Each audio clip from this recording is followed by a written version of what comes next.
ప్రతి ఉదయం దేవుని వాగ్దానం అనే కార్యక్రమానికి ప్రేమతో మిమ్మల్ని ఆహ్వానిస్తుంటున్నాను. ఈ ఉదయకాల సమయంలో దేవుడు మన కొరకు ఏర్పాటు చేసినటువంటి వాక్య భాగము అపోస్తలుడైన పౌలు కొలస్సీలకు రాసినటువంటి పత్రిక 4వ అధ్యాయము 6వ వచనాన్ని ధ్యానించుకుందాం. అపోస్తలుడైన పౌలు కొలస్సీలకు రాసినటువంటి 4వ అధ్యాయము 6వ వచనాన్ని ధ్యానించుకుందాం. మీ సంభాషణ ఉప్పు వేసినట్టు ఎల్లప్పుడూ రుచిగలదుగాను కృపా సహితముగాను ఉండనీయుడి. క్రీస్తునందు ప్రియమైన దేవుని బిడ్డలారా, ఈ యొక్క చదవబడినటువంటి వాక్య భాగంలో మనం గమనించినట్లయితే అపోస్తలుడైన పౌలు ఈ యొక్క పత్రికను రాస్తూ ఆ సంఘానికి, ఆ విశ్వాసులకి ఈ యొక్క మాటలను మాట్లాడుతూ ఉంటున్నాడు.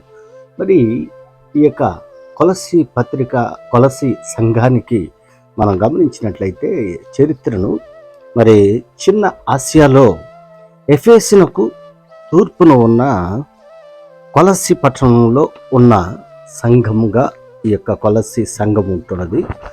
అంత మాత్రమే కాదు, ఈ యొక్క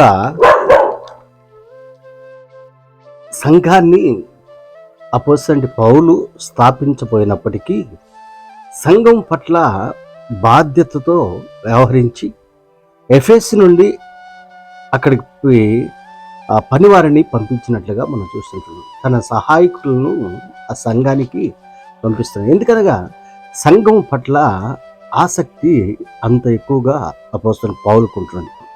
పౌలు కొలస్సీ సంఘములో ప్రబలంగా వ్యాపించిన అబద్ధ బోధలను మరి వ్యతిరేకిస్తూ క్రీస్తు ద్వారా మాత్రమే రక్షణ కలుగుతుందని బలంగా చెప్తూ ఈ యొక్క పత్రికను రాస్తూ ఉంటున్నాడు.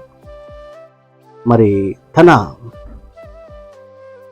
పరిచారకులు, సహాయకులు అయినటువంటి తుకీకు, అతనితో పాటు ఒనేసిము కొలస్సీ సంఘాన్ని దర్శించి ఈ పత్రికను ఆ యొక్క సంఘస్థులకు మరి అందజేస్తూ ఉంటున్నాడు. ఇది ఈ యొక్క సంఘ యొక్క చరిత్ర. క్రీస్తునందు ప్రియమైన దేవుని బిడ్డలారా, ఆ సంఘంలో అబద్ధ బోధ ప్రబలంగా ఉంటున్నది. మరి అపోస్తలుడైన పౌలుకి సంఘం పట్ల ఉన్నటువంటి ఆసక్తిని బట్టి, దేవుని పట్ల ప్రేమను బట్టి, మరి ఆ సంఘము ఆత్మీయంగా బలపడాలని, ఆత్మీయంగా ఎదగాలని వారిని ఉత్తేజపరుస్తూ క్రీస్తు ద్వారా మాత్రమే మరి రక్షణ అనుభవము, క్రీస్తు ద్వారా మాత్రమే నిత్య మరి ఆనందము, నిత్య సంతోషము ఉంటుందని మరి ఆ సంఘం పట్ల ఆ ప్రేమ కలిగి ఉంటున్నాడు.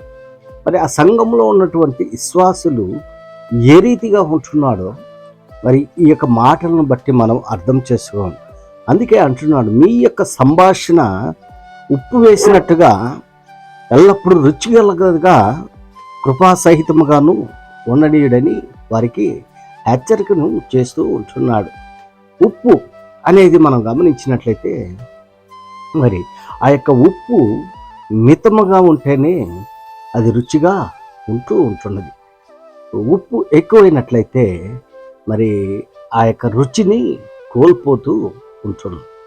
ఎందుకనగా దేవుని యొక్క వాక్యంలో మనం గమనించినట్లయితే మరి యేసుక్రీస్తే చెప్తుంటాడు, నేను లోకమునకు ఉప్పై ఉన్నాను, నేను లోకమునకు వెలుగై ఉన్నాను అని చెప్తూ ఉంటాడు. ఉప్పు నిస్సారంగా, ఉప్పు యొక్క ప్రాముఖ్యతను బట్టి ఉప్పు అనేది దేవుని యొక్క వాక్యానికి సాదృశ్యంగా ఉంటుంది. క్రీస్తునందు ప్రియమైన దేవుని బిడ్డలారా, మన సంభాషణ క్రీస్తుని ఎరిగినటువంటి బిడ్డలుగా మన యొక్క సంభాషణ, మనం మాట్లాడేటువంటిది ఏ విధంగా అంటే ఉప్పు కలిగినటువంటిది. ఉప్పు వేసినప్పుడు ఎల్లప్పుడూ రుచిగా ఉండాలి. అనగా ఎల్లప్పుడూ దేవుని గురించినటువంటి మాటలు మాట్లాడుతూ, దేవుని యొక్క వాక్యాన్ని మాట్లాడుతూ ఉండాలని మరి అపోస్తలుడైన యొక్క పౌలు యొక్క ఉద్దేశంగా ఉంటున్నది. మరి మన యొక్క సంభాషణ ఏ రీతిగా ఉంటున్నది?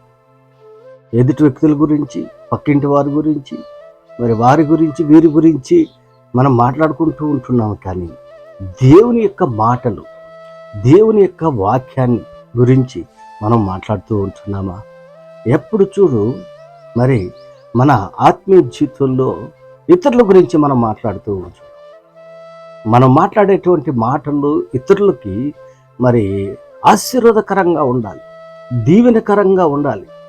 అందుకే దేవుడు మరి ఈ యొక్క మాటలు పౌలు ద్వారా ఆ యొక్క సంఘంలో ఉన్నటువంటి విశ్వాసులకి బయలుపరుస్తున్నాం. మన సంభాషణ ఎప్పుడు కూడా ఉప్పు వేసినట్టుగా ఎల్లప్పుడూ రుచి కలిగినటువంటిదిగా ఉండాలి. రుచి కృపాసహితముగా మన మాటలు, మన సంభాషణ ఆ రీతిగా ఉండాలని ఈ కొద్ది మాటల ద్వారా నేను హెచ్చరిక చేస్తున్నాను. దేవుడు యొక్క మాటలను మరి ఎక్కువగా మనందరి జీవితాల్లో ఫలభరితంగా చేయనుగాక. ఈ మాటలు మీకును మీ కుటుంబానికి ఆశీర్వాదకరంగా దేవుడు మార్చునుగాక.